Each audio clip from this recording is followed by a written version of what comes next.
Hi everybody, today we're going to talk about the science of sound, and we are going to learn a little bit about pitch, which is how high or low a note is, and we're going to talk about sound waves, which is a wave that can be detected by the human ear, meaning that we can hear it. So we're going to talk about how they're connected to each other as well. So for my setup today, I have a bunch of cups of water. I might need to back the camera up to fit them all in. I have 5 cups of water. I have a pitcher full of water, but if you're not videoing, you could just use your kitchen sink. And I have some measuring glasses and a spoon or a spatula of some sort. So let me back this camera up so you guys can see all of these cups at once.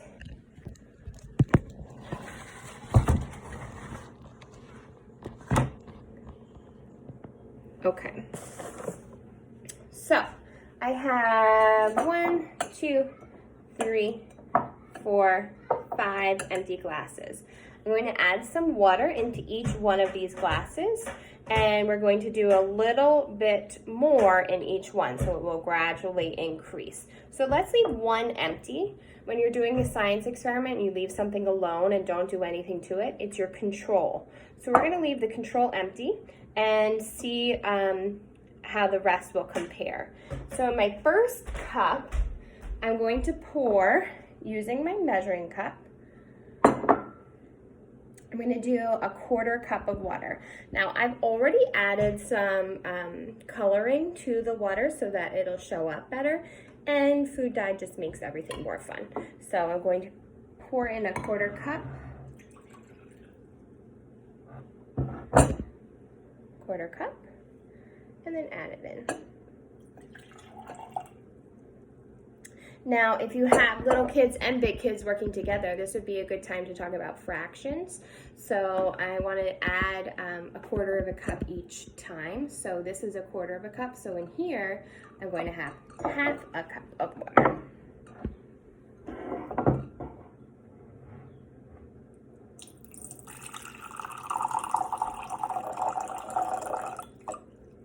When you're measuring in science, you want to make sure you get down to the ground level, and your eye level will be at the measuring mark.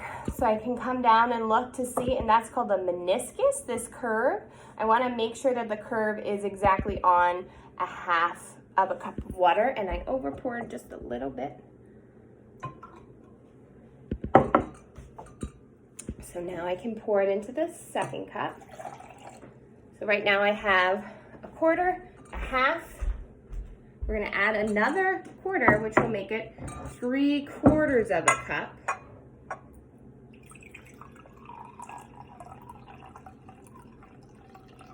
I'm going to get down to eye level and look that it says 3/4 cup. Pour it into the next cup. So now I have 1/4, 2/4, 3/4. And I'll need 4/4, which is 1 cup of water. Let's pour this over here.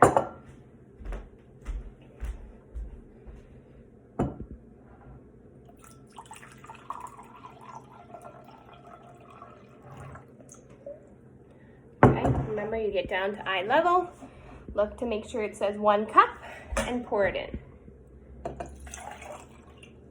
Okay.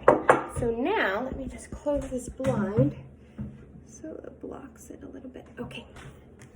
So we have our control, which has no water in it. Then we move up gradually by a 1/4 cup. So we have 1/4, 2/4, 3/4, 4/4.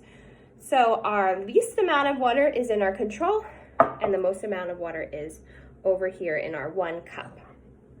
So now we're going to experiment a little bit about the sound that these cups are going to make. So I'm going to hit the control, and we hear that it makes a sound. Now we're going to make a hypothesis now.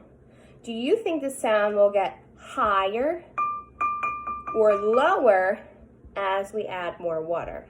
Remember, that's the pitch of a sound, is if something is high or low. So is it going to change in pitch? Will it get higher pitch or lower pitch as we increase the water. And we're going to talk about why it is that way because of sound waves. So the only way that we can figure out is if we do our experiment. So take a second, make your hypothesis. If the pitch is going to change, will it get higher sounding or lower sounding as we increase the water? So we have our control, and now we're going to experiment with the rest.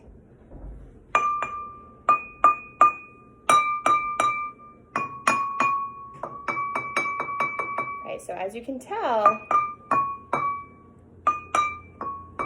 it changes from the control all the way to the most water.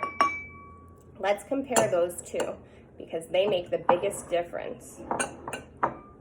So when I have my control and the most amount of water, does it go higher or lower in pitch? It gets lower. It has a lower, deeper sound, a lower pitch. And that's because of the sound waves. When the cup is empty, the sound waves can move through the air super fast, and it can move and get to the other side. But when there's all this water in this cup, it's a lower pitch because it now has to move through all of this water to get to the other side and make that sound. So we have a higher pitch with the sound waves moving very quickly, and we have a lower pitch with the sound waves moving slower to get to the other side of the cup. I'm going to show you what that looks like with our pitch. So when we have a high pitch and an empty cup, the sound waves can move quickly through it. When we have a low pitch, you see the waves are moving slower because it has to work through all of the water to get to the other side and make the sound. So this is a super fun experiment to do. You could do more cups than what I did. You could do a different amount of water in each cup. You could do different colors. I only had pink. But you could do a bunch of different colors. And you could start making some music with it. You could use spoons, spatulas, but have fun. And hopefully I will hear from some of you how the experiment went. Thanks. Have a